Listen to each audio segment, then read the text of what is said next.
أعوذ بالله من الشيطان الرجيم. بسم الله الرحمن الرحيم.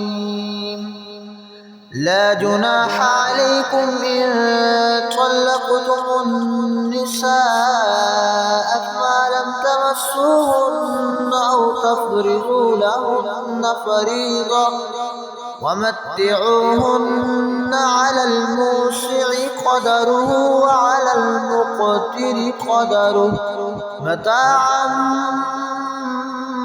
بالمعروف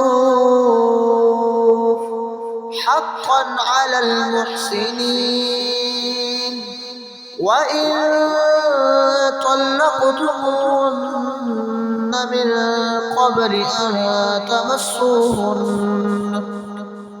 أن تمسوهن